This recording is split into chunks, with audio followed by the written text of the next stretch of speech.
ఏంటి దాని పేరు? Balloon caves. ఇవో గుహలు ఉన్నాయి ఇక్కడ. Number 1, gold number 2. అక్కడికి వచ్చినప్పుడు అక్కడి నుంచి కొంచెం ఎదురుకు వస్తే కొలిమిగుంట్ల. అక్కడ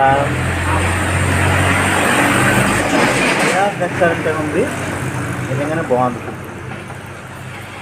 టేస్ట్ నాకైతే మనకి ఏది దాటి అయిన తర్వాత నచ్చదు. ఇది చాలా బాగుంది. గుర్తుపెట్టుకోండి, ఐరాస్ రెస్టారెంట్.